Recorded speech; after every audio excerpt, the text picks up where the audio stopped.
Well, all right, everyone. Welcome back to This is Beacon. This is Brooke. This is Ruben. This is Brandon. Hi, Brandon. Is your mic on? It was not. Well, today we're going to keep rolling because that's how we do here at This is Beacon. Today we have a super special guest, and we're going to allow our guest to introduce himself. Guest, tell everybody who you are. I am Pastor Bill D'Andriano. That's the crowd. That's awesome. That's all of Beacon That's how it cheering sounds you on on. Sundays when I'm preaching, just like that. Always. I pastor Salem Tabernacle right here in Beacon. It's on 52, right across from the Mavis car dealership there, and it's been there for 70 years. We just celebrated our 70th anniversary this year being in the city of Beacon. We've had many names. Right now it is Salem Tabernacle, and I've been pastoring there for about 4.5 years. Wow. And now tell us, we were talking a little bit before, tell us a little bit about Salem Tabernacle in terms of the leadership there, because you were saying the leadership has been long-standing. Yeah, so a very, very long story short, and maybe we'll get into some of the story. Before me, there have been 2 pastors in the recent history of the church, and one pastored for 38 years, and then his son took over for 6. And when his son moved to Tulsa, Oklahoma, they asked me to take over the church, and it was quite the intimidating transition to take over after a family has run the organization for 44 years. And you then didn't have to go for a name change? it was. I liked the name at the time I took over. I was definitely supportive of naming it Salem Tabernacle, and so it's a name I want to keep, and I think it speaks to who we are as a church. But it was a fun transition. It's one of those things where you realize it takes not just a supportive community, but a deep community of people who are deeper than superficial unresolved. You got a lot of people who bail ship when there's any kind of unresolved issues in their life, personally or corporately. It takes a deep community to sit in the question mark of how is this going to go and wait it out. Yeah. And so my wife Jacqueline and I, we've been together. We've been married for 11 years, been together for 16. Just had our second child 5 days ago. Oh, well, congratulations. Wow. Yes. They're clapping for you, Theo. He's here. He's made himself known. So we have a 5-year-old daughter, Sophia Evangeline, and we just introduced Theodore Joseph to the world. Wow. Look at you. One and one. Here we are. Yeah. One and done, or more in the future? It's up to Jacqueline. Yeah, the other thing I noticed, too, is this guy over here just got married, and he, too, was with his partner for a long time before they got married. Yeah, about 7 years. When did you get married? Last month. Yeah. It was last month, August? What month are we in now? Yeah. Congratulations. I did not know that. Oh, yeah, thank you. Yeah, like 6 weeks ago or so. Wow. Yeah. Brand new. And so tell him, he's kind of following in your footsteps, long-standing relationship, into marriage. Any advice? Be best friends with your spouse. Well, about time I got something different, because everyone's like, she's always right. No. That's everyone I ask, like, woman's always right. She's always right. No, they're like, not. My God. And no, you're not. And most of the time, you're both wrong at the same time. So it's good. Message. It's good to be friends. The myth is that somebody's right. Yeah. Usually both people are wrong. It's the mutual opinion that's the right one. Man, thank you for an honest answer and a different answer. Yes. And the pastor always knows. Yeah. Yeah. And Jacqueline, if you're listening, you are right. No. Bail on what I just said. Cover your ears. So now we know a little bit about your family structure, but what about your upbringing? Where are you from? I haven't been too far from here. I grew up in Peekskill, New York. Okay, not too far. Yeah, spent probably 18 plus years there. Wonderful, wonderful memories growing up. I'm part of an Italian-Irish family, very close-knit. I have 2 sisters. I have a half-brother and a half-sister. My brother, Frankie, is the reason why I stayed at Salem Tabernacle as long as I did to even be in the running to become the pastor. He's a huge part of my story in ways that are very deep and very meaningful to me. But yeah, so we grew up in Peekskill, me and my 2 sisters, and we moved to Poughkeepsie, we moved to Hopewell, I got married and moved to Fishkill. So I've really... You were just You all in slowly the making your way Yeah. to Beacon. I Yeah, can yeah. see You're, that. you're all over the Hudson Valley. I love New York. I love the Hudson Valley. I wouldn't want to live anywhere else forever. So You just want to stay in that 914-845 area. that's code it, there. man. I don't want to... anything else is weird to me. Yeah. And I'm going to get back to that story because Yes. it sounds like there's some nuggets of wisdom in there. But before we move on, when you're not doing the Lord's work, when you're not working, what do you like to do for fun when you have time to yourself? Well, right now, my hobby is my family. Obviously, a 5-year-old daughter, Sophia. She's crazy. She's awesome and wild, and she's my nightmare in the sense that she has my wife's looks and my personality, which I didn't want a good-looking girl who's outgoing. So I'm very nervous about this every day. But yeah, I mean, having a newborn and having a 5-year-old daughter takes up time. But my hobbies, man, I'm a sports TV junkie. I mean, I love the New York Knicks. Thank God one of my teams is even kind of good. Like, we make the first round of the playoffs, and I'm talking about championships for decades, and it's not going to happen. I'm a New York Mets fan, which is terrible. I'm a New York Giants football fan. Everybody's hurt. Yeah. I'm about to get hurt watching. Can we talk about that? Well, Is I'm a Giants everybody fan. really hurt on the Giants right now? Well, that's the way it's going, man. Like every star offensive player. Oh, no. I put a New York Giants blanket on Theodore when he was born, and my buddy who saw it on Instagram texted me and said, "Take it off before he sprains his ankle." Like, he might go down for 2 to 3 weeks. Oh, my God. I love the. I mean, it's bad when I'm trying to get into hockey, Yeah. and they got beat last night 5-1, the New York Rangers. So spending a lot of time with my family now that sports isn't really going the way that it should. Yeah. I saw the play where the quarterback got hit, and I felt the pain for him. It came through the TV. He shouldn't have tried to walk. Oh, yeah. When that was the part where I was like, oh, I feel that. Stay Did you down, see him Daniel like Jones. buckle? No, what happened? Oh, yeah. well, He went tried head to to head dive with into the end zone. Yeah, went head to head with a defender and then tried to walk off the field, which when you're dizzy, just lay down. Yeah, just let them carry you off at that He point. wobbled off. He looked like Deontay Wilder. Oh, man. shots. Wobbled off the field and fell down. And we were just like, oh, no, our quarterback, who wasn't even that good, is now hurt. Our new quarterback looks like anybody's high school coach won an award and got to play a game. Yeah, man. Oh, no. I'm hard on my teams.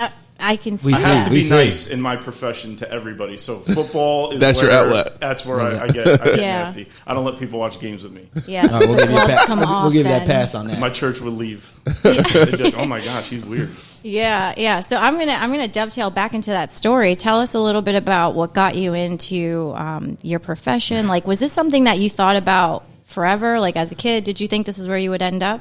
It started with my mom thinking those things. My mom told me ever since I could remember, you're going to be a pastor when you get older. And I grew up with just a weird, probably spooky, sort of miraculous passion for the church, for the Bible, even as a young kid. I asked my parents questions they couldn't answer. They would always be like, Jesus was perfect. He knew everything. I was like, well, why does the Bible say he learned? No. And they'd be like, go ask your pastor, right? And it was just always fun for me. And I was raised very, very strict. I'm sure my parents, I know that they would have done that slightly differently. Like, we grew up in a house where we weren't allowed to watch cable. I'd go to I might date myself a little bit. I'd go to my cousin Brett's house just to watch He-Man and the Smurfs. Wait, really? Yeah, like, my parents were like, blue people? That's from the devil. You can't watch that. So I wasn't allowed to watch. G.I. Joe I was allowed to watch. Okay, Real American Heroes. Right, you know what I'm saying? Like, Ninja Turtles? I worked Ninja Turtles in. Okay. How'd you do that? Because turtles are green. Listen, when you tell me I'm supposed to be a pastor, then I eventually got to get good with my words. And so I found ways to get my mom to open. I'm like, Mom, listen, if I'm going to have to reach people, I need to know what they're watching. Ooh. I can't be like irrelevant that. and make I a like good that. argument, Mom. So she's like, fine, Ninja Turtles. Touche. Still no Smurfs. Yeah. Even to this day, like, when I see the new version on Netflix, I'm like, oh my God, am I doing something wrong? Like, shut that off. Like, It's my own house. Yeah. I pay for Netflix. Like, Yeah. And so, in terms of your faith, did you start at Salem Tabernacle? no, I started at the Peekskill Assembly of God. And so to move the story along, when I became a teenager, obviously I was like, nah, I'm not going to pastor. And my mom held on, man. She took me through some rough times, man. I kind of walked away from the church for a while there. I had a rough relationship with my dad for a while there. And my mom did something amazing. She made an adjustment. She pivoted. And my dad did too. They went from being strict to almost like a WWF wrestling ring. Like the ropes are like boundaries, but they flex. Well, now you speak in his language. Yeah. Over here? Brandon just perked up. He wasn't even looking at me. Listen, I grew up old WWF. Yeah. When it was actually good. Touche. Okay. Touche. And, a wrestling ring, the ropes are the boundary, but they flex. Yeah. So if you hit it hard enough, it flexes so that you don't get hurt. Yep. Right? And that's how boundaries are supposed to be. And my parents pivoted, and they did that. They let me kind of bounce into that rope, knowing it would shoot me right back into the ring at some point.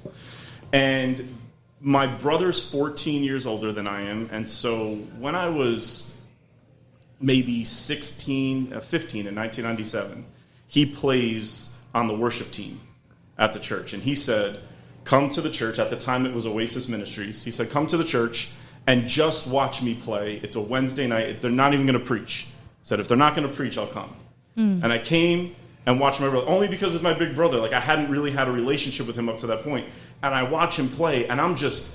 He's amazing, but he could have sucked. I mean, it was my big brother, right? I was idolizing him in that moment. I was like, all right, I'll come check out a Sunday service. So I came to a Sunday night service. I grew up in church my whole life, and I knew Sunday morning they're calling everybody out. Everyone's getting called out. The pastor knows everybody. Like, they're going to make me come to the front. And I was like, Sunday night, maybe the pastor will be tired. I'll go Sunday night. And if anybody grew up in church, you went to church 15 times a week, like 9 days a week you went to church. And I went on a night where there was a guest minister who was a prophet. Bad mistake. This guy, and I was so skeptical. Like, they're like, he knows stuff. He'll tell you stuff. And I'm like, why am I here now? And at one point at the end of the service, this is a true story, he said, if you're 20 years old and younger, come to the front.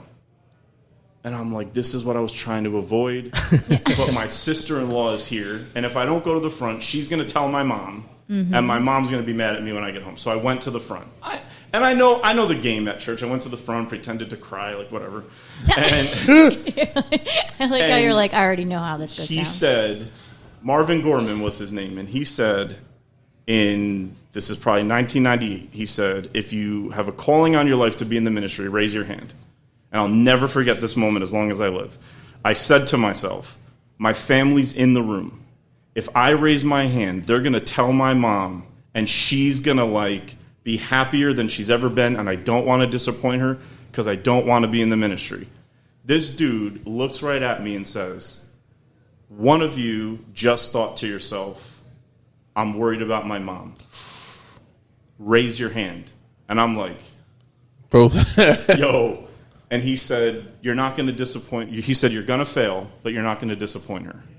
And I was just like, what just happened in my life? Like, I went skeptical. Yeah. I've heard these stories. Maybe some of them are fake. I went skeptical. I know myself enough. And that moment gripped me hard. And so I started going to that church in 2000. And, man, this story could be 2 hours long, but I got connected with the right people at the right time. They cultivated the gift in me. Yeah. My brother and his family were like, if you come to church, you could come over afterwards and we'll feed you. My sister-in-law can cook.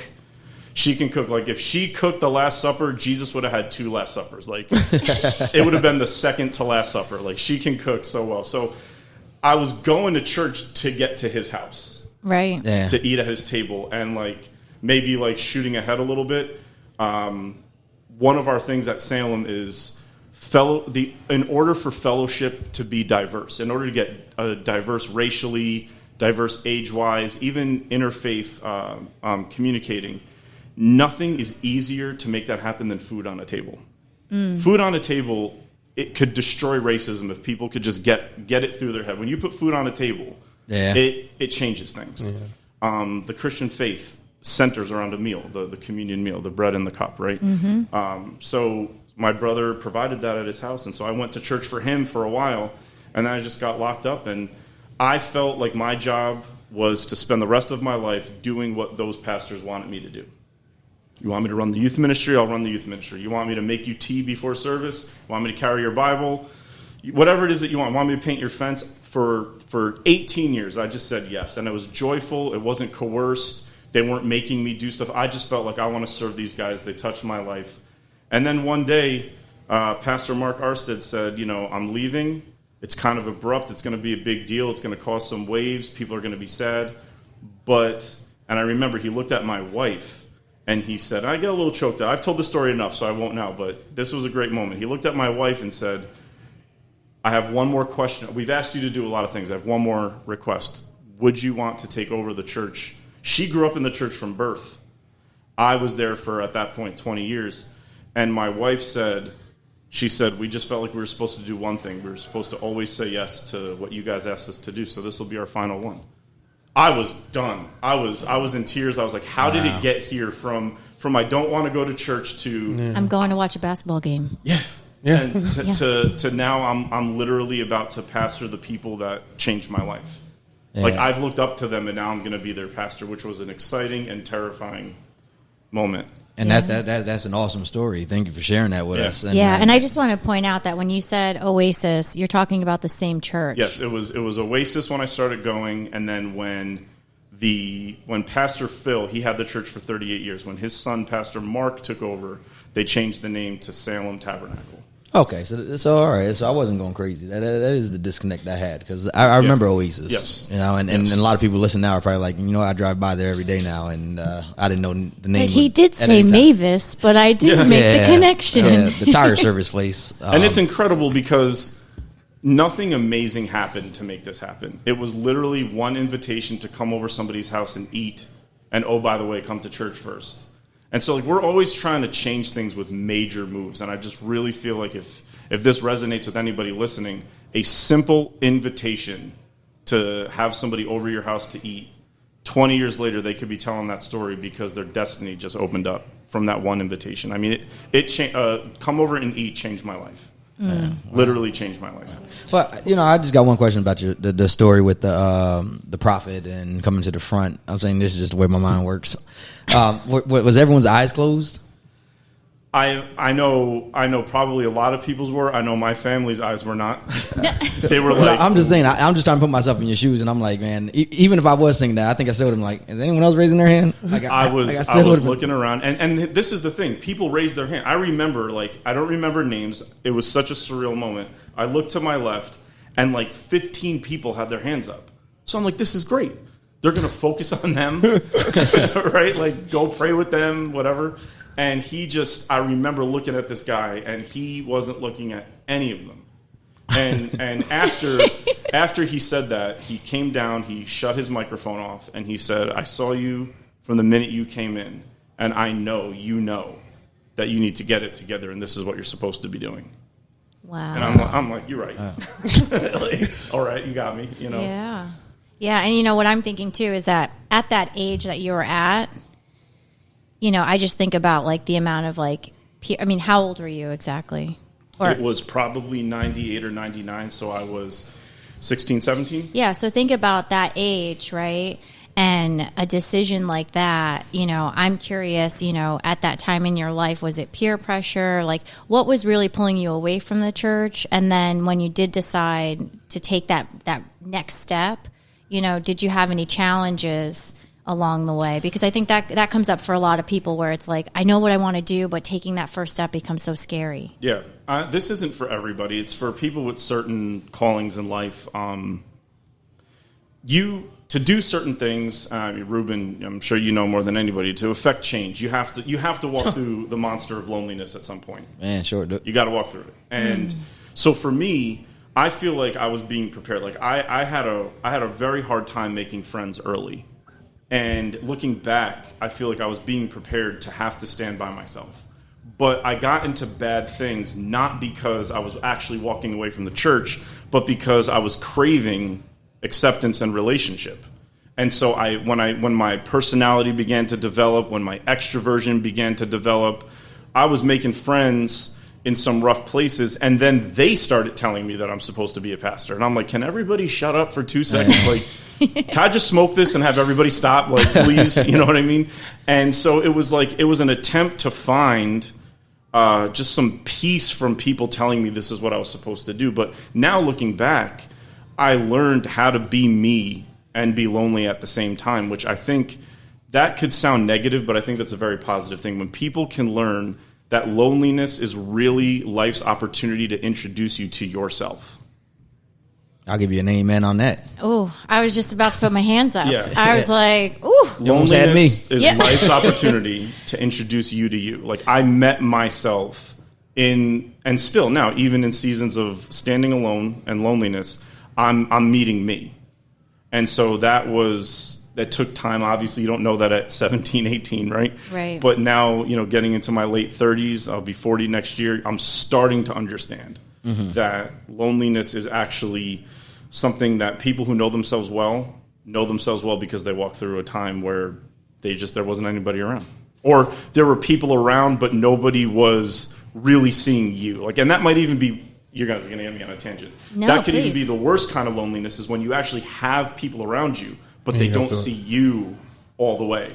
That could even be worse. Like, one of my favorite pastors said, everybody wants to be part of the crowd, but nobody wants to be part of your group. Right? And so, like, they want to hang around what you can offer, but they don't want to hang around you.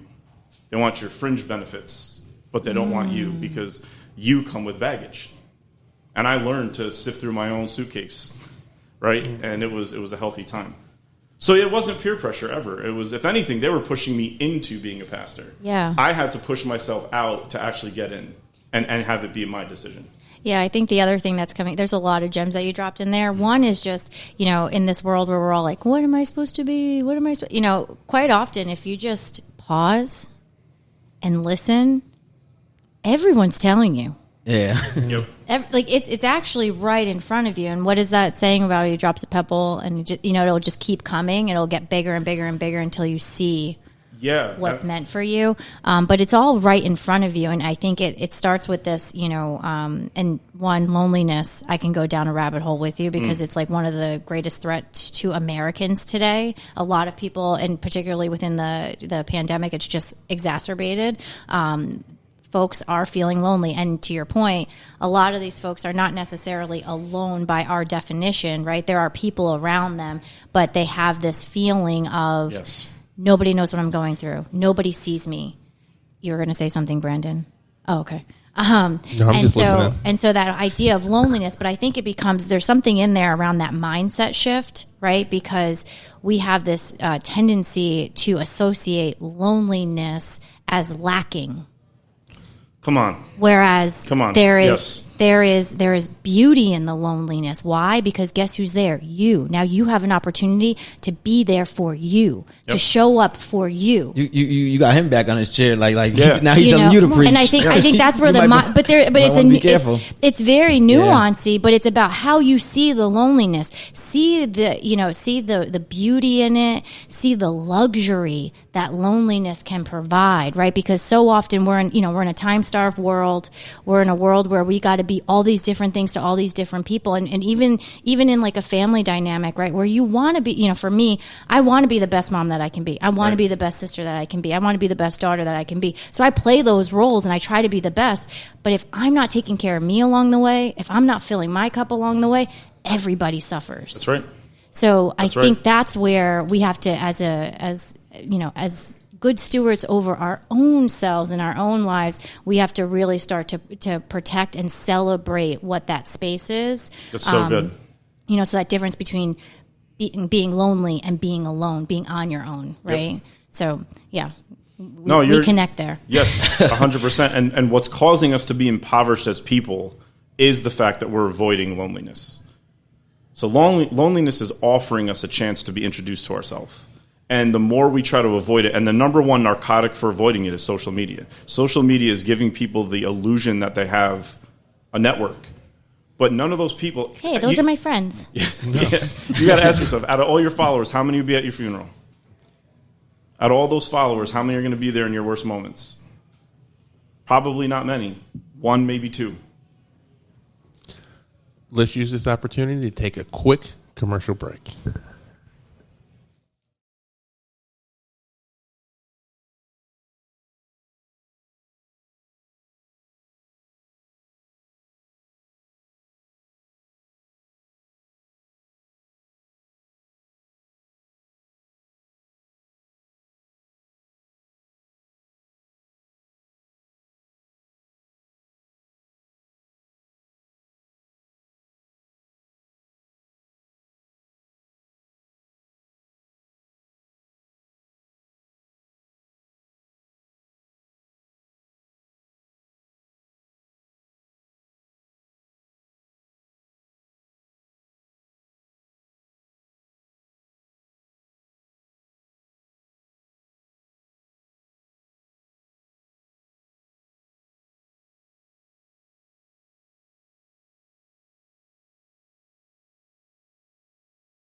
Clearly.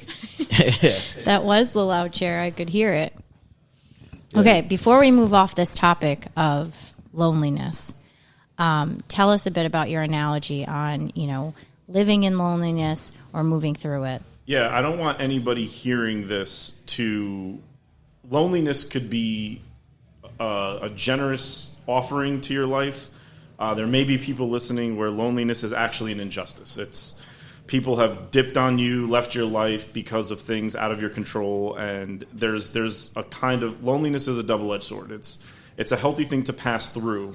It's not a place to stay, and so it's like we said before when we were off air. It's a highway it's a place you drive through. It's not a place that you inhabit. It's not a place that you make home, and so you don't try to be lonely.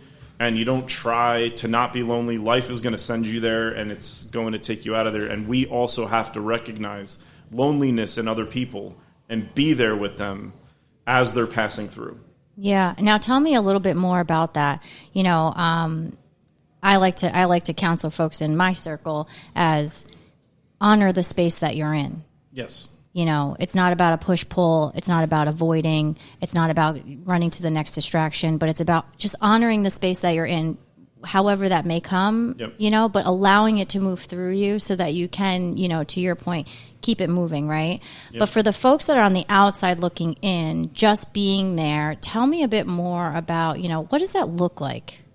Being in a lonely place? Yeah, like for somebody else, right? What does that look like? Because I think sometimes when you want to rush to somebody's aid, you don't really know exactly, am I bothering you? Sure. Yeah. Man, so one of my favorite Dr. King quotes is, I appreciate people who feel bad for me. I need people who are willing to feel bad with me.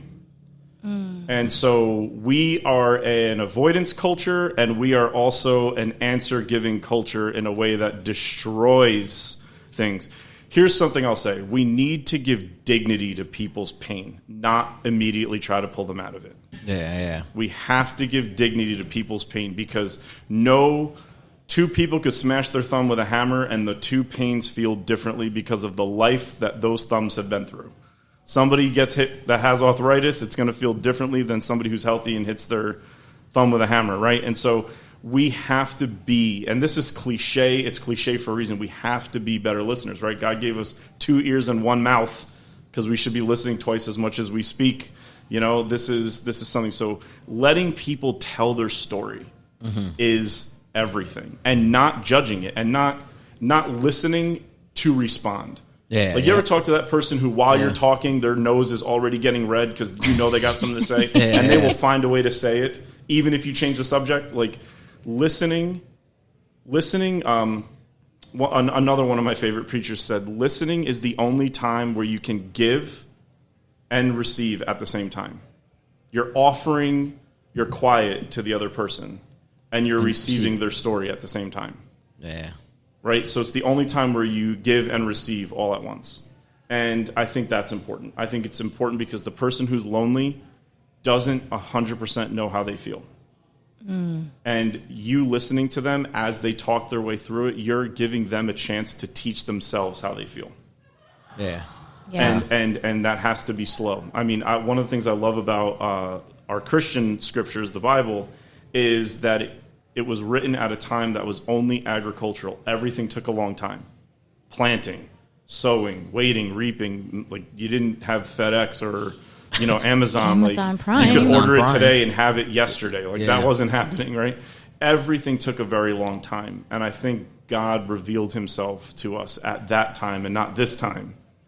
Because moving slow, being patient, letting people talk, letting people be wrong, and letting them be wrong in a safe place is so important. Yeah, no, I agree. And it's also like, and empathy comes up a lot, right? That's Where everything. Where I think that's what most people just lack. You know what I'm saying? Failure to be able to put yourself in to know that feeling, and then allow people to be in that space. So Right. Yeah. And you can't, the phrase, like, put yourself in my shoes? I can't put myself in your shoes. You have to tell me what your shoes are like. Yeah, I don't know what size they are. Right. I can't make that happen. I have to listen. If you don't listen, you'll never put yourself in somebody else's shoes. You have to. Listening is how you try somebody else on. Ooh. It's how you wear the life of another person. And I think the other thing, and what I'm hearing from you in that, is you're also giving the listener, giving us permission to say, you don't always have to have the answer. And if someone's disclosing something to you, they're not always seeking for you to be that answer. That is extremely. You can come and preach at our church anytime you want to. That is say that again. Say that point again. So I think just having that, and really giving folks that permission to not have the answer, right? Because I think quite often, and I see everything in I assume positive intent, right? Like, you're going to tell your friend, like, hey, I had this terrible date last night, whatever it was, right? You could just like be unloading, right? And she's like ready to be like, well, you should have done this and could have done that, and this other thing is, and like you feel like railroaded, but you're, but having folks have that understanding that, not always when someone's showing up to present to you their problem, are they seeking a solution through you. They may just be seeking your fellowship. Yes. Just seeking you to sit in the pain, to your point. Yes. Sit in it with me just for a moment. Just so that I know I'm not on my own here, that you're seeking to understand. Yeah. See, and that's exactly what I do. So and then my wife's always like, say something. Yeah. I'm like, oh man, I was just sitting with you. You know what I'm saying? Like no, you aren't. But you know what though? That's when you've accomplished something good. Like when somebody finally says, "Could you please say something?" Yeah. Now you gave them permission to say their piece. Now they're asking you. Now you can talk. When you're asked, imagine I'm trying to be a good listener here. I'm listening. I heard you. Yes. Well, just say something so I know. Like, oh, I'm here. Now it's time to talk. Jacqueline, my wife, has never had to say to me, "Would you say something?" Because I talk too much, and I should probably take a lesson from you on that one. What is that like to hear your wife actually say something? Jacqueline's never had to say that once. Like, could you shut up for 2 seconds, Pastor Bill, and listen to what I'm saying? No, that's awesome. Well, I appreciate having that dialogue because I do think a lot of folks will get something out of it on both ends of the spectrum there. And before we move off of all things Salem Tabernacle, I do want to get to the name of the church. Tell us about the name of the church, what it means to the folks there. It's based on the Salem witch trials. No, I'm just kidding. That's No. what everybody. I was going to say, whoa, hold up. I was like, Halloween's coming. I was like, this What is you our got going Halloween on? special.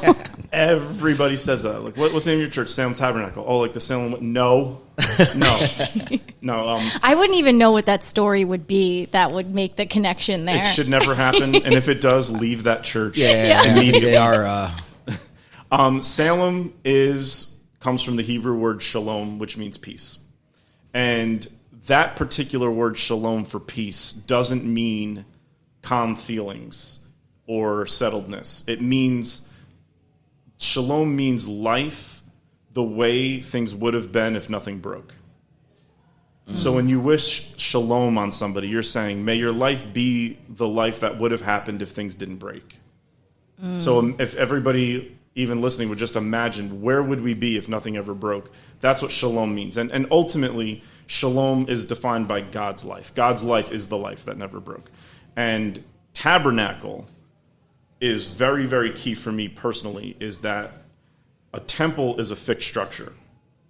And I'm not dissing anybody's church's name, that's temple or fortress or anything like that. A temple is a fixed structure. A tabernacle was a sanctuary that moved different places. Kind of like you guys breaking up and saying, like, this is tabernacle. Yeah. This is a tabernacle podcast, right? Oh, man, we might have It used that. We Next may time we have go to on the show. adopt that, because we usually say, "Oh, we scrappy around here," you know. We're going to call it the Tabernacle Edition. Yeah. Yes. And so when things move, right, and they adapt, and they go, and then when they reset up, it's the same, but it's always slightly different, right? And so I believe for us at Salem Tabernacle, our motto is God's peace on the move. Like, we want to be a people who read the Bible, but read the Bible in the context of the community that we're in, the life that we're in, the things that are happening now. We don't want to be a people who are stuck on doctrines and theologies that draw lines in the sand, and you can only have fellowship with us if you believe X, Y, and Z, and if you don't, I'm sure there's another place for you. Like, I'll say something very controversial, and if anybody from my church is listening, it's been nice knowing you. No, I'm just kidding. Jesus was not a Christian. In Jesus, God became... Oh, I lost myself. Can you still hear me? Yep. Okay, there we go. Back. Yep. In Jesus, God became a human, not a Christian. Christianity is the group of people that point to God becoming a human and say, we're going to explain to the world what that means. So God became a human being for all of humanity. Christianity, we're the group of people who say God became a human, and here's what that means for the world. Your stories are taken up in his story and harmonized in his life, death, and resurrection. That's where all of our different parts become a symphony in this, not in this faith, but in this person who's God for all of humanity, for everybody. And so, yeah, like we're a convergent church, meaning we worship in various different ways. I mean, if you go to some churches, like if you go to a Roman Catholic church, probably not going to see drums. Probably nothing spontaneous is going to happen. No one's going to run around the church with a tambourine, right? If you go to a Pentecostal church, you're going to see a lot of craziness, people falling down, people speaking in tongues and laying hands on each other and celebrating, but you're probably not going to hear everybody pray a prayer together quietly. You're probably not going to hear people recite like an ancient creed or an ancient text. At our church, we're trying to embody all of these different forms of Christian worship at the same time. And so if a Roman Catholic came to Salem Tabernacle, there would be a part of the service that's very familiar to them, like my dress right now, my collar, my clergy attire, the way that we pray certain things together quietly. And then there's going to be a part where they're like, whoa, like it's really loud in here. Why is this happening? And that's true for anybody. So anybody who comes to our church is going to see something, taste something they've tasted before, and be introduced to something new. And we think that this is how we really give the contours and the fabric of being diverse, not just ethnically or racially diverse, but we're politically diverse. Our church is 50% Republican and 50% Democrat, and we agree on Jesus, right? And so it's a harmonious place. It's different ages, different genders, different races, all in our church. I mean, it's a miraculous place because we've decided that we don't need to pick one. Yeah. False choices kill relationships, right? Like there's space for people to express themselves. And so somebody asked me, are you Roman Catholic? And I said, depends on what Sunday you come. It depends on what Sunday you come. There's been times where our services are just very quiet and contemplative, which people need. And then there's times where we celebrate the God who celebrates us. And it's rowdy and exciting, and it's 52 Sundays will capture all of it. It's never the same Sunday to Sunday. So it's a very unique place.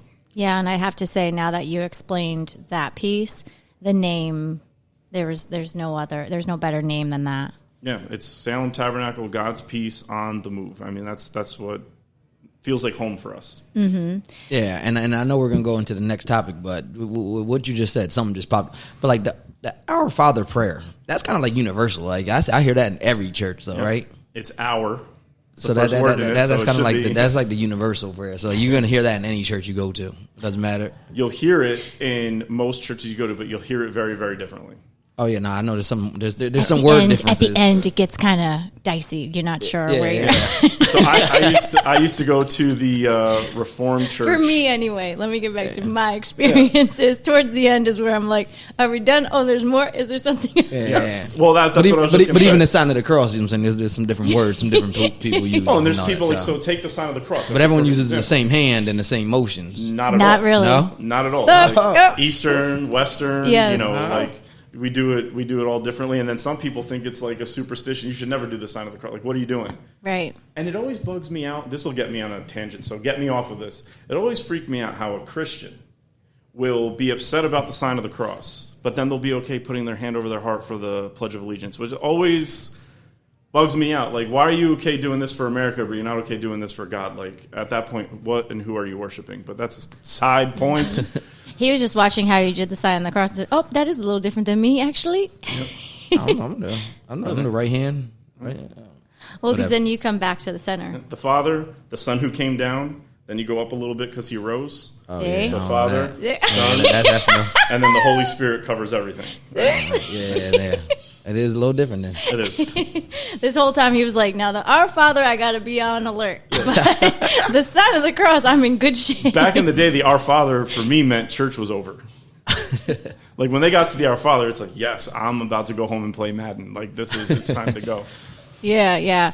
So tell us a little bit about all the missions or the ministries that you have within the church. Yeah, I mean, Because that's kind of really where it comes to life, right? So like thinking about God on the move, it's really about the work that you're doing in his name, right? Absolutely. I mean, yeah, like church on Sunday that doesn't touch community on Monday was never church on Sunday, right? And so going there to check off your box, one of my favorite pastors, Rich Viotis, he pastors a church in Queens.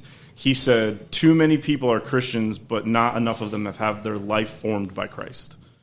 And so mission is always the outflow of Sunday.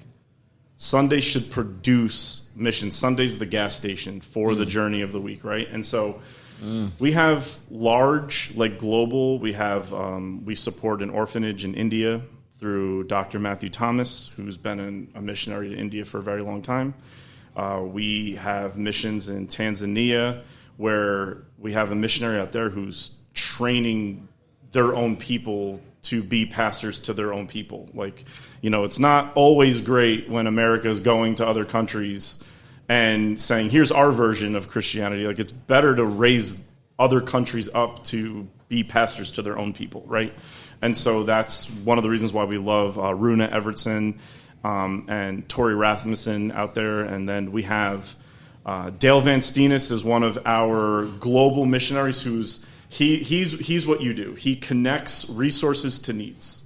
Ruben, this is what he does. Every time I think of him, you two would have a wonderful conversation. His job, his calling in life is to be like, oh, this church, on the continent of Africa needs 2,000 wheelchairs, and this guy in Southern California said he has them, and this guy has a Navy boat who can get them there.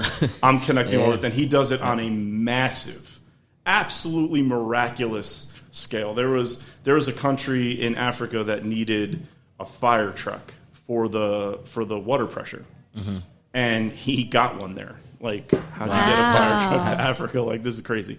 But we partner with him all the time. He's actually going to be at our church a week from this Sunday to say what's been going on since COVID.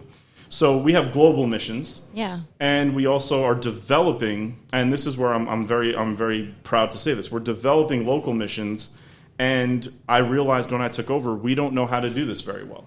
Our church is great at fundraising, and we have a lot of people who want to do stuff, but Beacon was already doing stuff. Yeah. And so I needed to go out and find people who were already doing things in Beacon and not try to reinvent the wheel, because that's kind of arrogant, but just say to people like Ruben here, what are you doing and how can we help? And man, you have been the next big name at our church, man. You know, we're proud to be in a relationship with you. I've talked about you to the church, the work you do, what it's cost you, everything you're going through.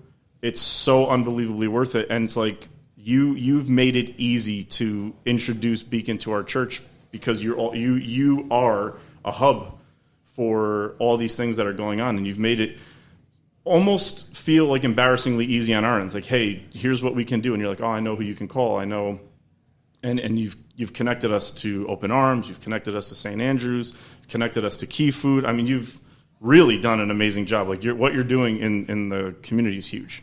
Oh, well, I appreciate you saying that. Yeah. Number one, I'm taken back a little bit. I wasn't expecting that.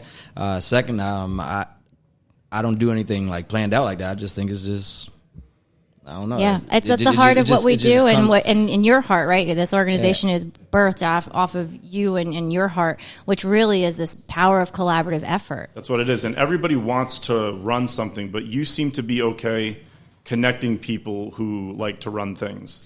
And I love that about you. Like you're good at saying, "Oh, you would be great with you in this scenario. Go for it." Yeah, and I just think that also comes with I understand responsibilities, and I understand I like to unload it. You know, like I don't want to be that one. I don't want all that weight on my shoulder. And like we always champion something that I heard from from a community guy in Beacon, Wayne Griffin. If everyone does a little, no one does a lot, and you can build a great team like that. So that always stuck with me, and that's just how we try to operate. Yeah, and the good and you know, the other thing too that I got was this idea of the last mile, right? Like this local efforts, right?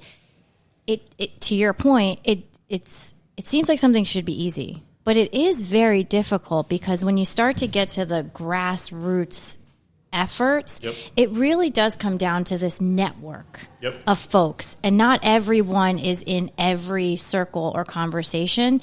And one of the things that I love about what we're able to do, what my brother does a lot in this community, is really about just making those small connections, so that it's not about creating new pathways and stepping on each other's toes, but really just in the service of, and what I find is all folks that are in this space, they're really just about the end result and the impact, and not really about who gets the credit on the other side of it, which is great. And I think that's the reason why those are the people that we attract into our network, and that's how you got the magnet pulled you in a bit. Sure. And then even my relationship with like Father John at St. Andrews, you know, he's got a food pantry there, and so we found out, and the connection was made through you, and then we found out that because of COVID, they needed to be outside, and it was January. And so, again, like we don't have a food pantry, and I'm not going to start one because there's 3 going on that are very successful, but we got together as a church, and we bought them outside heating equipment, right? And so, like, this is like, we feel like our role at Salem is to join what's happening. And we can bring manpower, we can bring finances, we can bring creative ideas, but we want to make what other people are doing in the community that we agree with and can get behind. We want to help make it better. Yeah, and so I like that. Yeah, no, and that brings me to our next topic, which is the Thanksgiving food drive. So tell us about how that came about and how the connection came through. So we've been doing something called Salem Cares for a while now, where it's basically just we had partnered with Walmart and a few other places, asked the church to give $50, and $50 feeds a family a full Thanksgiving meal. And it was small. It was like maybe 20, 30, 40 Thanksgiving dinners. And then, you know, Walmart wasn't able to continue the deal they had with us, and we weren't able to store the turkeys because we were getting them 2 days before and just hoping it's cold outside, right? And then, again, Ruben connects us to Key Food, and Junior over at Key Food's like, well, we can do it, and we'll keep them in the store until the day you hand them out, which is enormous. That changes everything. Yeah. And so now we're connected to a local grocer who, I mean, everybody shop at, I don't know if I'm allowed to say this, but shop at Key Food, because that's not just a business, it's a community organization. What they do there, they care about their community. So it's worth a few extra bucks for apples, right, to go shop there. And we've been able, I mean, last year we did 120 Thanksgiving dinners and had thousands of dollars left over. And we were able to give financial donations to 4 different food pantries. Wow. And 3 of them in Beacon, and then other ones in the Hudson Valley. And, you know, we had all this extra money. So we're looking forward to seeing what happens this year. Yeah, in the same way. And I don't really remember how the initial connection came about. But like I say, I'm saying everything has its time, and also like it's all part of God's plan. Like things just work out, because with I Am Beacon standpoint, we really got involved with the Turkey on Every Table because it actually started with the school district. They were doing some like turkey giveaways, or making sure that families that they knew within the school district, within the high school specifically, that families were going to at least have a turkey for the holiday season. And I don't know how I ended up with this phone call about them being short on turkeys. So, and then with the relationship I built with Junior, I was just trying to see, like, well, can we just help them make them whole? So I was just trying to make a connection and dip out like I do. Yeah. But somehow I stayed in. I ended up being the delivery person. And then the following year, I just talked to the board about it. And then what spawned out of it was Turkey on Every Table, where the idea was like, let's make sure that there's a turkey and there's also fixings. And then, but we also not a distribution center, and when so I know there's a need, but we still didn't have that end. So for year to year, it was different ways of we were going about it. I'd work with community action. They'll give us families. People started like just writing in on our Facebook. I was dealing with like a nurse at one elementary school, a health teacher at another school, and like they were like, I just need this number, because another thing is that I didn't want the information. I didn't want just let me know how many you need. What's the number? Bring it. So, but that's one of the reasons why I like working with you, because you understand, and this can go for an individual level for anybody listening.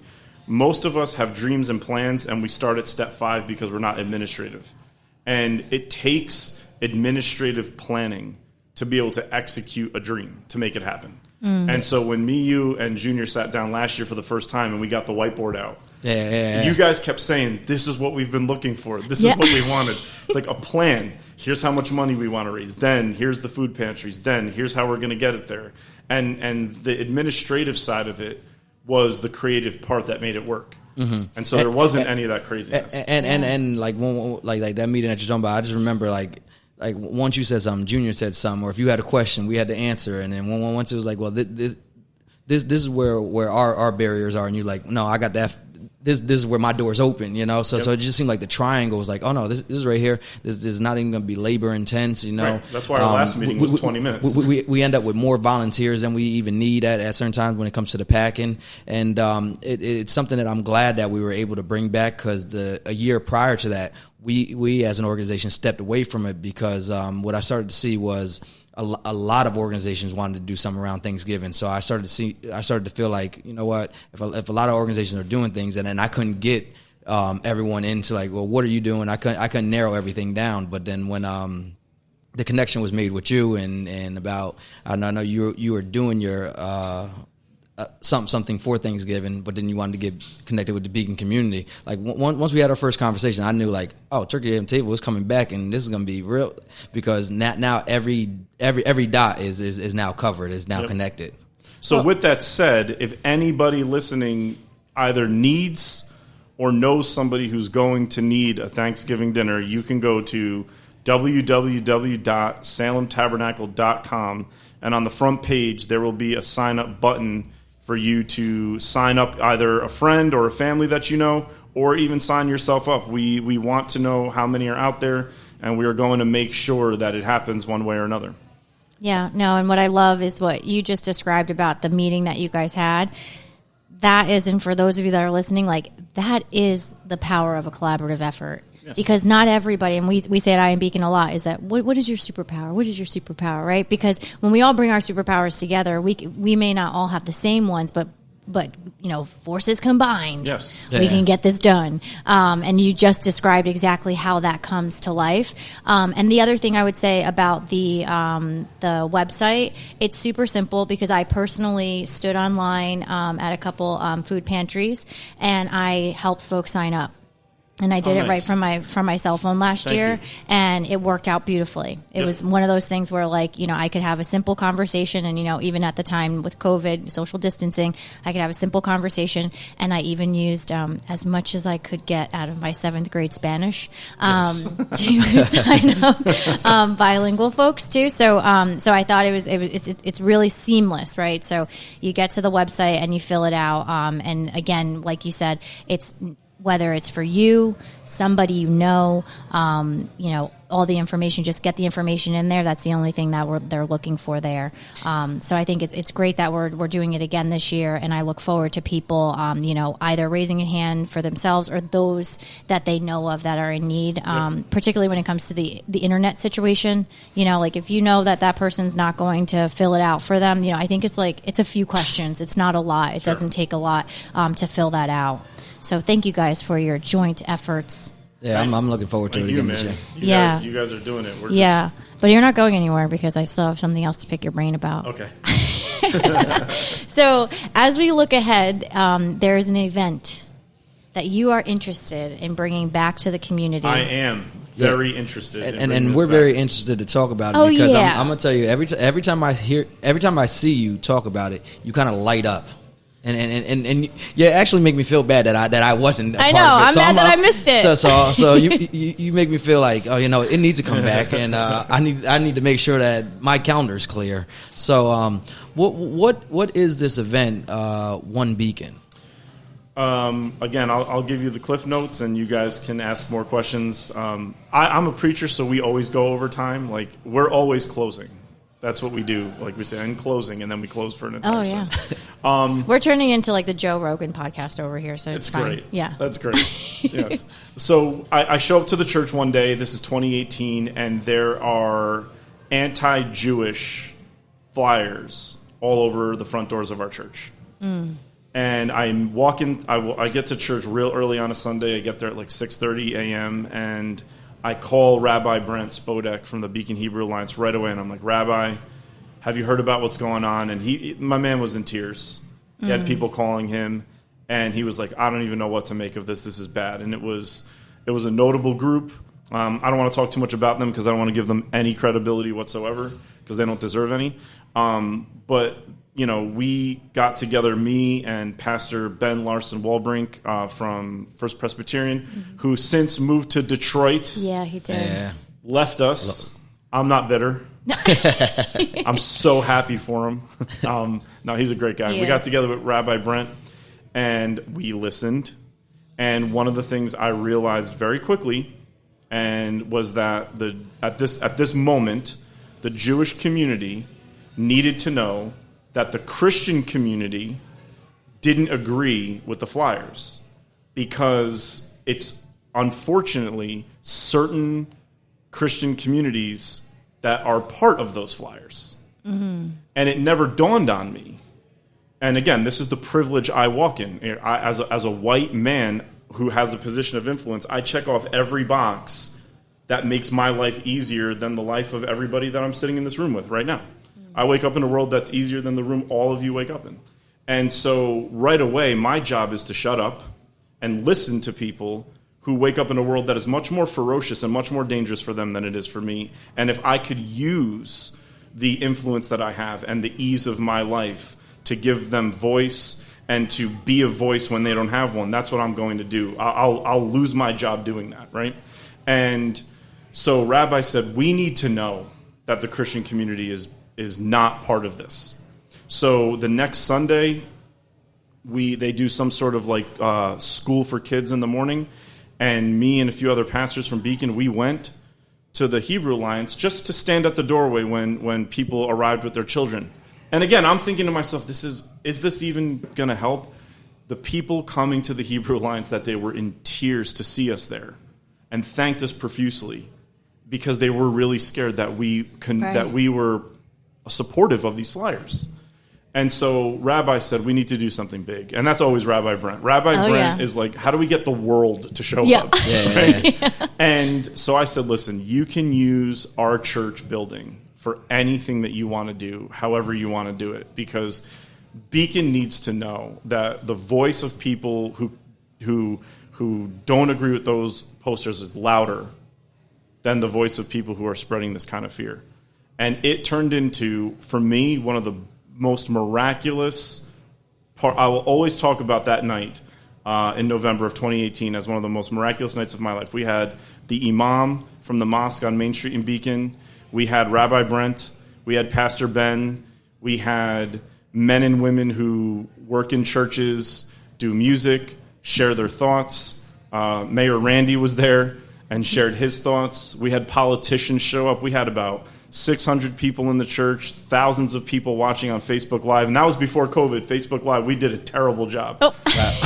We got to do it again because we could do it much better this time. But it was a night where it was just like, I'm looking inside of this church building that I've grown up in, and I'm seeing the Muslim community, the Jewish community, the non-Christian community, the Christian community, all agreeing that we're not going to let people do this to us, and we're going to fight it with a better way, with food on tables. And it was a magical night. It was a miracle in and of itself. And I'm proud of everybody at Salem who was cool with it. I'm proud of everybody who was willing to come. It's not easy for Jewish people to walk into a church after that. Yeah. It's not easy for people in the Muslim community to walk into a church after something like that. They had just gone through their New Zealand. There was just a shooting in Pittsburgh right around the time we were doing it. It was a hot time. Mm-hmm. And I remember the only thing that I said that I think was worth anything was at one point I looked around the room and I said, this is what I think heaven looks like. Just this is what heaven looks like. All these different kinds of people saying we're going to support you. And it was just fantastic. And Rabbi Brent, I mean, go on Facebook. You can go to our website and find it. Rabbi Brent killed it that night. He got up there. Oh, I didn't know that it was all Facebook Lived and everything. Now I know I can be a part of it, so I will be going home and watching it. Go find it, watch it. It was amazing. Yeah, and tell me, so you obviously spoke at that event. How do you speak to a group like that? A group of all those different perspectives, those different backgrounds. Do you go into it like trying to be careful with what you say, or do you just go in there like, no, this is what's on my heart, this is what needs to be heard, or how do you prepare for something like that? That is a very, very deep question. So I'll just tell my story for that. I was coming to grips in real time with the fact, and this is going to sound terrible when I say it, but it's not. I knew nothing about white privilege until that moment. I knew nothing about subconscious racism. I always thought racism meant you hated somebody. I didn't know racism was a subconscious system that you're a part of without knowing it. And so I had a lot of deconstruction going on in my head during that, listening to Rabbi Brent, listening to people from the Muslim community, listening to, the black and brown people from Salem Tabernacle speak to us. I felt this deep obligation to not give answers because, again, they don't need to hear a white guy giving answers. They need to see a white guy step aside and let other people who normally don't get a microphone in front of their face to be able to speak. And so the only thing I said was I told the story of my own embarrassment in this issue where I sat across the table from one of my good friends, Kyle, and I said to him, look, I was in the middle of this deconstruction. I was freaking. I was like, oh, my God, I didn't realize I'm a part of the problem. And that's every white person's white privilege moment is like, I didn't know I was part of the problem. Yeah, you're part of the problem. And I said to my buddy, let's write down, we were at the diner, Yankee Clipper Diner, and I said, let's write down on a napkin if you got pulled over and if I got pulled over. And this is what I shared that night. I said, what are the first three things you think about? And I'll write down the first three things I think about. And he goes, what time did we get pulled over? And I said, 2. And he goes, AM or PM? And right away I was like, the fact that it didn't matter to me if it was AM or PM, that was, you ever have a moment where you feel like you're watching yourself? I was like, oh, he, like, right then I knew. And so I wrote down my 3 things. I'm going to be late. I hope my insurance doesn't go up. I hope I can find my registration. Those were not his 3 things. His 3 things were, should I turn my phone on? Should I pull over in an area where it's well lit? And where do I put my hands? And again, that broke me to realize my ignorance. Like, oh my gosh, my life is not the same as yours. And so I shared that at the One Beacon event. I didn't offer an answer. I said, what my job here is to let all of you know is, I realize I'm part of the problem, and I'm going to listen to you. And if you're going to win somebody over tonight, you're going to win me over tonight. And that was the best I could do. I didn't want to offer any advice. I needed to hear advice that night. Yeah, I think that's a testament to your character. Yeah, not showing up with an answer. Going back to how we started this conversation. Full Look at circle. that. Yo, can I hire you to be at church on Sunday?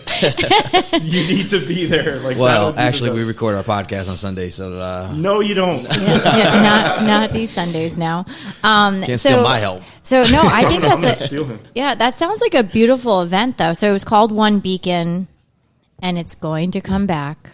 We're marking that down. We want it to come back November of next year. November of next year, and so.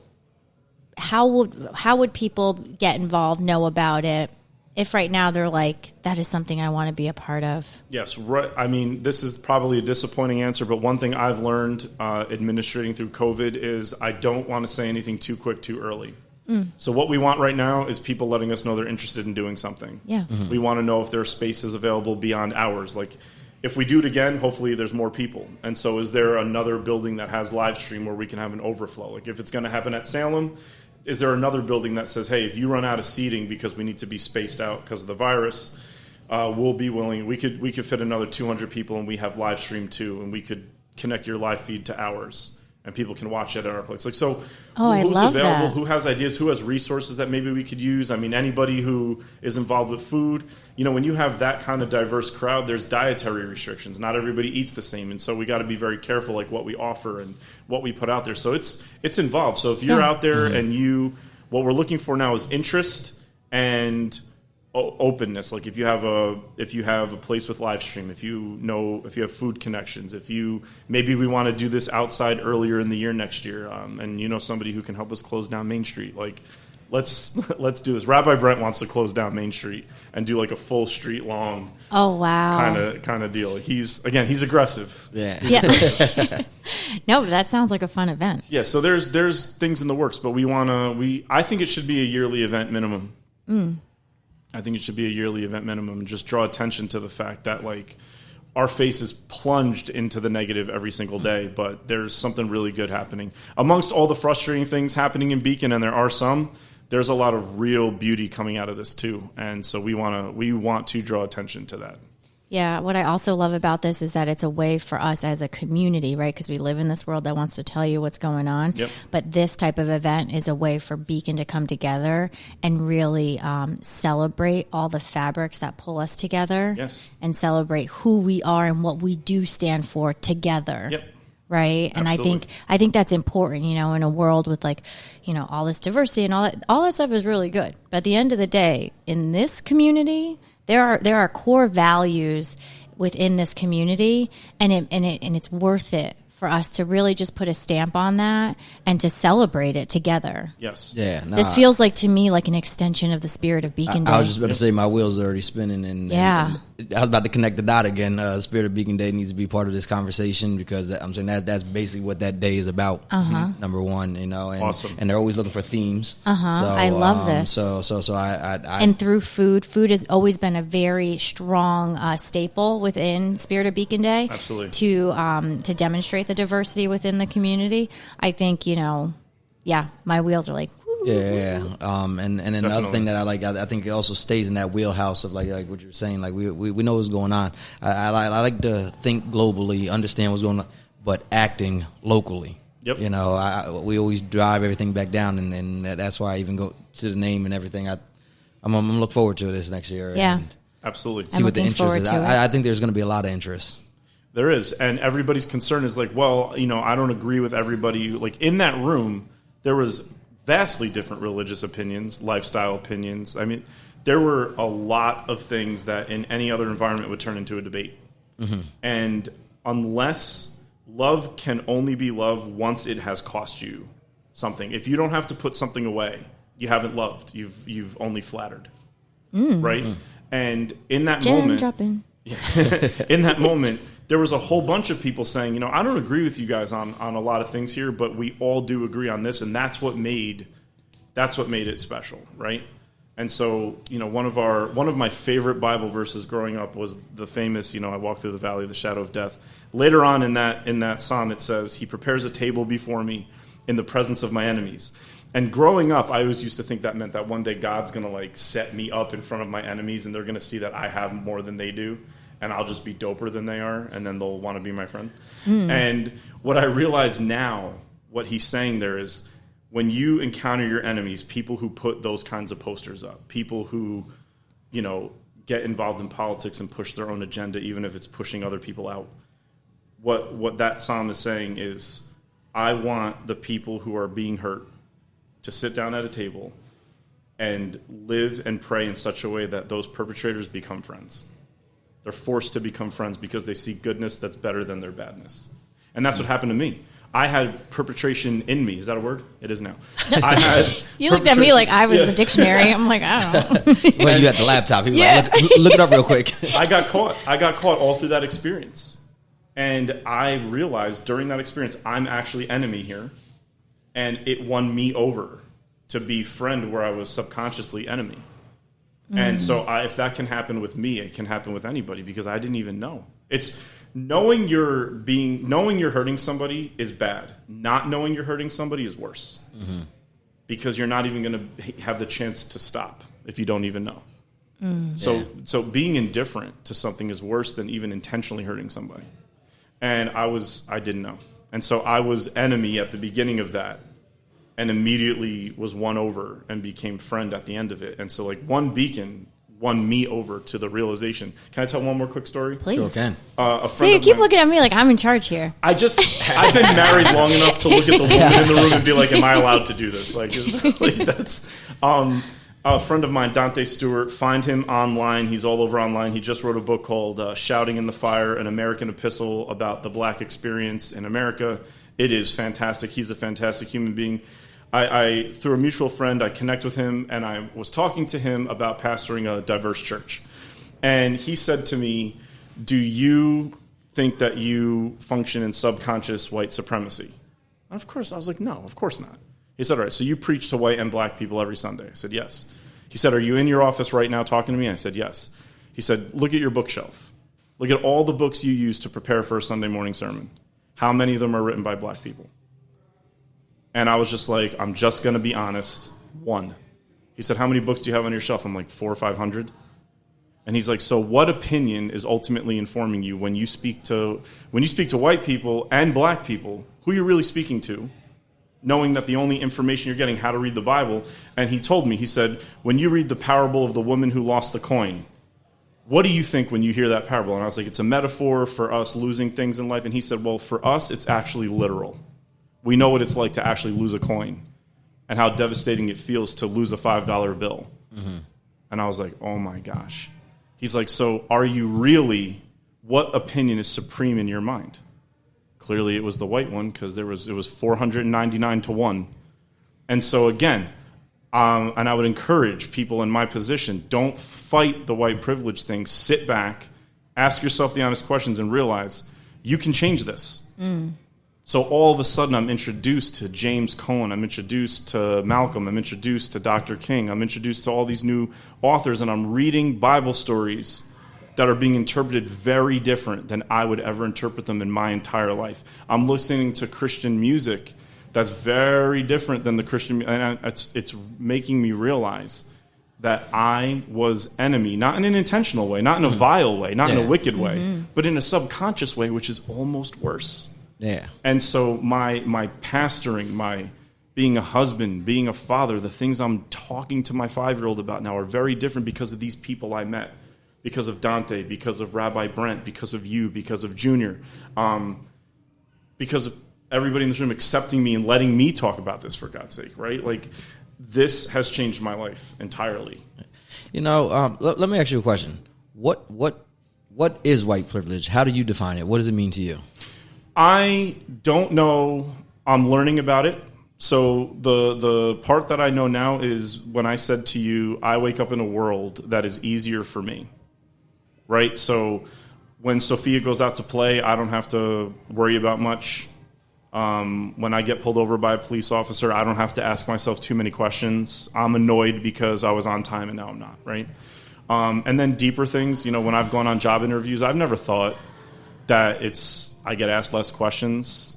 I never thought things like, I read Austin Channing Brown's I'm Still Here, which everybody should read. Austin Channing Brown's I'm Still Here. It's short, it's easy to read, and she punches you directly in your white privilege face, the entire book, in a very nice way.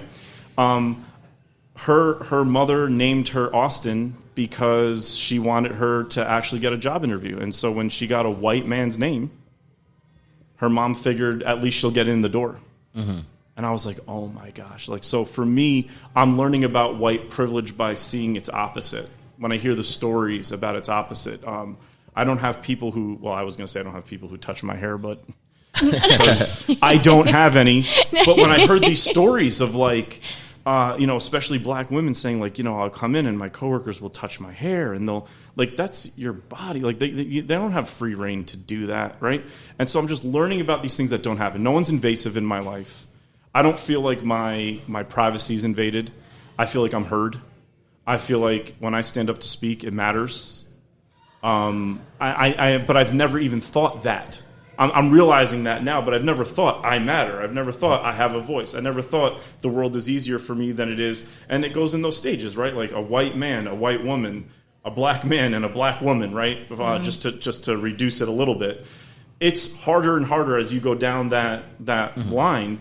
And I just never knew anything about it. And the fact that I didn't know about it, ignorance is white privilege. The fact that you never had to think about this is white privilege. Mm-hmm. The fact that my family didn't need to talk to me about this. I don't know if anybody saw the movie, I think it's called American Son on Netflix. And the whole movie takes place in a police precinct. Mm-hmm, where they're looking for their son. Black mom, white dad. Yes. Nails it. You see the difference in the way the white father is processing his son, his biracial son being missing, than the way the mother is processing it. Yeah, and how they're being treated by the authorities. So different. I hear a lot of people say, and it doesn't sound like you think this way, and I don't know if you've heard it before. I hear a lot of people say, I'm not white people. They say, I'm not white privileged because I had to work hard to get where I am. And I'm saying, what do you say to that? No. First of all, I get mad because what you just said was if you work hard, you'll get ahead. Yes. Not everybody who works hard gets any opportunities. There's somebody who's working hard. I don't want to degrade any profession. There's somebody who's working hard making minimum wage that's only ever going to make minimum wage. It's not because they're not working hard. Some of the hardest working people out there. Right. Are never going to get seen, are never going to get heard. So when somebody says, oh, I don't have white privilege, I worked hard to get to where I am, that is privilege that working hard got you someplace. Working hard doesn't get everybody someplace. And it's not to say that white people don't have their story of ache and burden. We're talking about part of the problem here is the individualization and the worship of self. Like if somebody's own experience was difficult, then it's like, okay, so you're one of the outliers. Congratulations. But the overall white experience is different than the American overall experience for any other group of people. Mm-hmm. And so we're not looking at it just me versus just you. We're looking at statistically, the overall white experience is one that is very different than the overall, again, just to reduce it for the sake of the conversation, the black experience, right? And not just the black experience, the black and brown experience, right? The not white experience. And so somebody who's quick to say, well, I suffered and I got myself through it, no one's taking that from you. But we're talking about a gigantic, generational. I mean, people were lynched one generation ago. That is not a long time ago.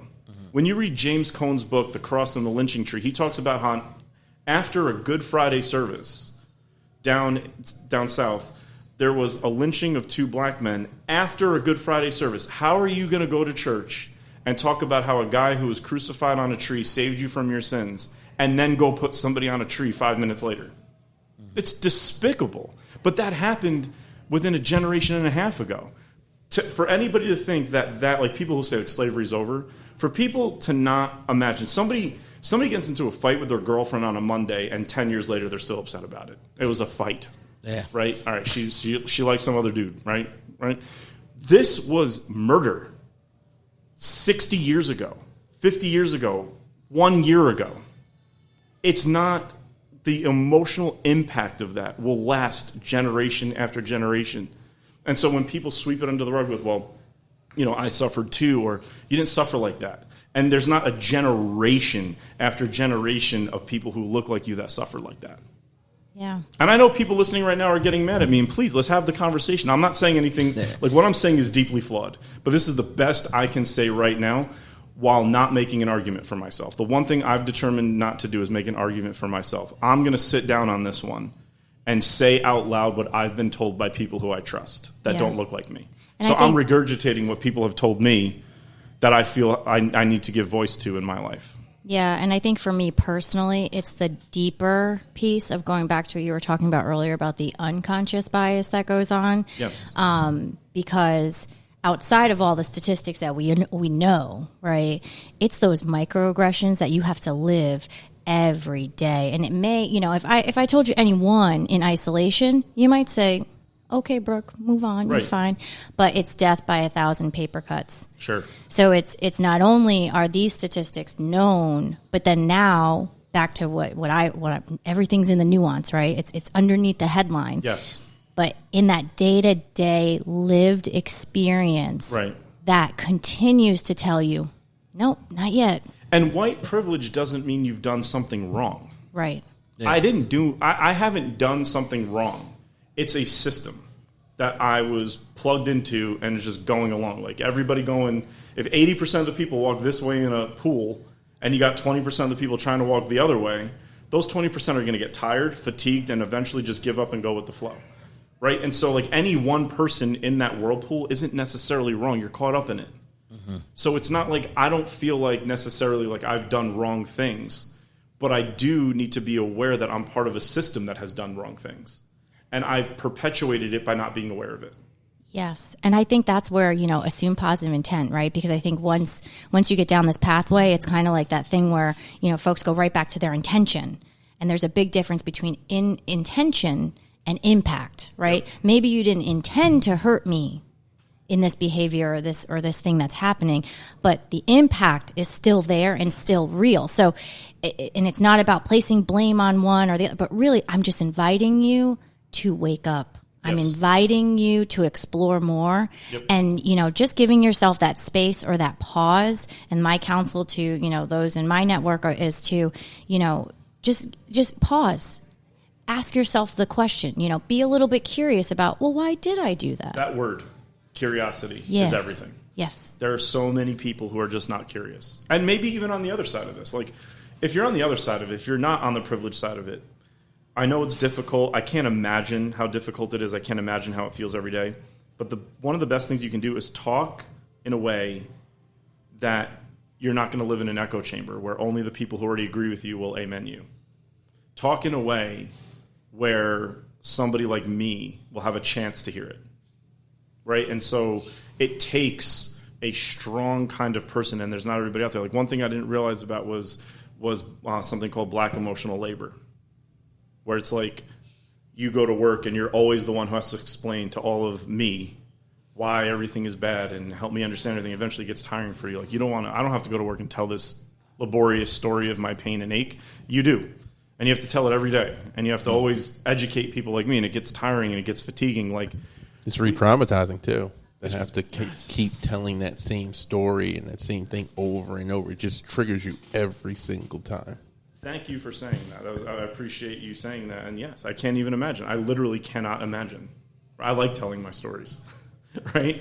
And so for the people who have the strength to do it, for the people who have the calling to do it in a way that will give somebody like me a chance. And I just want everybody to know, for every person who's not going to listen to you, there are people out there who will, and use their privilege in your favor as quickly as we can, whatever that looks like. And again, even as I'm saying these things, I know I'm not saying it right and well enough. I'm just trying my best to say it the best way I can. But, you know, it's important that we speak in ways, like when I'm talking to other white people, I can't accuse. I have to talk in a way that gives them a chance to hear, just get one baby step forward.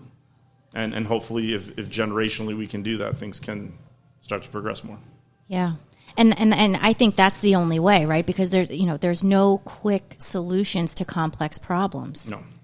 So we've got to commit to the dialogue, right? And, I applaud you for having the conversation with us here today, right? And that's where what we've said, everything about this podcast is really about us just having the courage to have the conversation, the willingness to be wrong along the way, but having that open heart and open mind to learn and adapt and continue to stay in our curiosity so that we can hopefully open up those lines of communication so that we can get to a better tomorrow for everyone. And I would like anybody who's listening to this who feels that I'm not saying what I'm saying, if you don't feel represented by what I'm saying, or you feel like I'm being condescending without realizing it or whatever, my email address is pastorbill@salemtabernacle.com. Please reach out to me and help me. Like if I'm trying to say this only 2-3 years removed from learning it or beginning to learn it. And so if anybody out there is hearing me talk about this and thinks, hey, I like where you're going, but I think you could say this better, please don't be mad at me. Reach out and help me. Like, help me. I'm not going to fight you. I'm going to listen. And it would be, my pastoring will get better. My ability to have this dialogue will get better if people help me use my words better, have a more robust language for this sort of thing. Like, I want people to reach out to me. Yeah, I love that. You were wrapping me up. Yeah, I think we're a little bit deeper than we planned to, but I'm saying, I told you, I kind of warned you before. I told you if it's a good conversation, we'll keep it going. And I'm just like Brooke said, I'm glad that you were able to be open with us, and I enjoyed that conversation, because the conversations that need to be had. And we open our doors to everybody, so like we want to hear all different sides, perspectives. And there's some people that I've been reaching out to, and like they're like, oh yeah, and then I don't know, they think that's the hot seat, and I'm saying, like, no, I want to hear your side. I want to hear your side. Like, I'm not upset at anything of the way you think. I just want to talk to you, and I want you to tell me how you think, and I just want to know why. Yeah. And I want you to know why. And then at the end of the day, if I can just change that one thing, or if you can change one thing in me, and if not, we can still walk our separate ways. Yep. We're still going to live in the same community. That's why I find it obnoxious, like living in a small community, being born and raised here, like with some things that happened in the year of 2020, and then like you had people who were saying, like family members saying they don't talk to each other. Yeah. People were saying, I went to kindergarten with this guy, and now we don't even talk to each other. Like, that to me blows my mind. You know what I'm saying? When someone sends you a friend request on Facebook, and then when they see you out on Main Street, they don't even acknowledge you. That blows my, like, you know what I'm saying? So I just try to like work with what I can, you know what I'm saying? It's like, if someone sends me a Facebook request, I'm like, yeah, I know them. I knew them in high school. When I see them out there, I wave at them. And now it might be awkward because I probably haven't talked to you in 20 years, but this is the first time I'm seeing you. If I accepted you, like, but to me, it's not awkward. Right. You know what I'm saying? It's like, me keep walking by you acting like we don't know each other. After that, you're trying to be social friend. Like, right. It's just crazy to me. So, well, you're a good person, man. And this is not the hot seat. I feel privileged to be in the seat with you guys, talking to me and giving me a chance to share my ups and downs over the last 4 years. Happy to be part of the City of Beacon. Happy to be working with all of you. Yeah. And I'm looking forward to all the things. Happy to steal your tech people and use them at my church. Yeah, and just thinking about, what's ahead, there's a lot of great work, a lot of great momentum. For me personally, again, I assume positive intent. I err on the side of positivity when it comes to this community because I truly believe in it. Yes, I was born and raised here, but because I was born and raised here, it's given me the unique advantage to watch like what actually moves this city, the hearts and minds of the folks that pour into this community, and people such as yourself.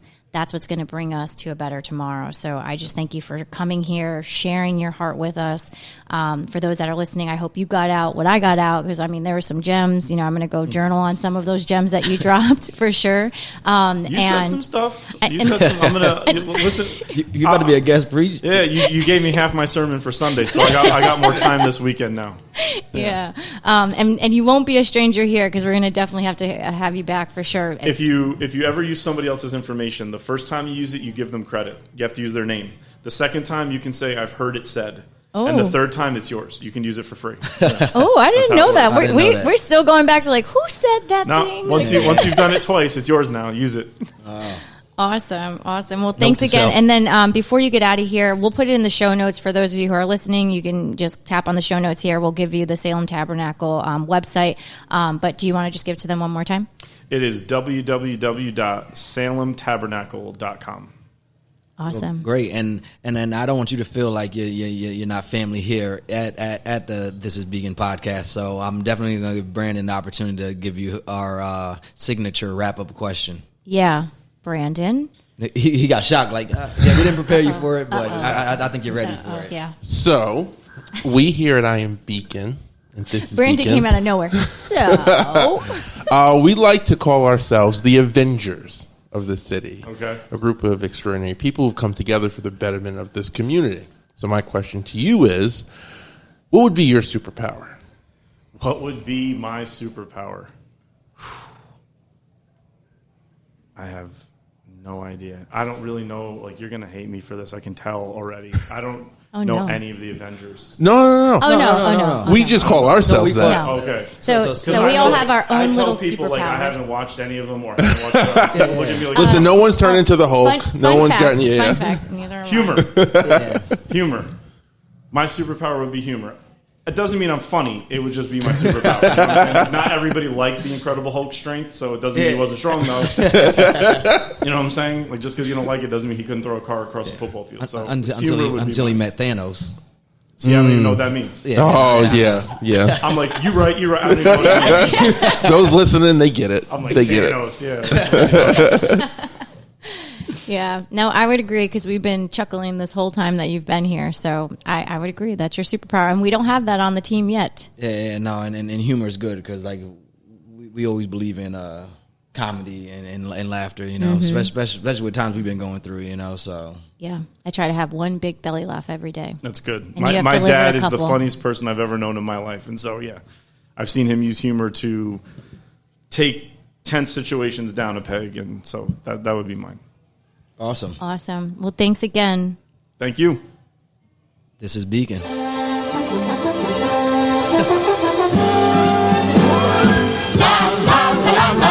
Sing a happy song. La la la la la. Smurf the whole day long. Smurf along with me. Your parents aren't going to like that one. Parents are like, So good.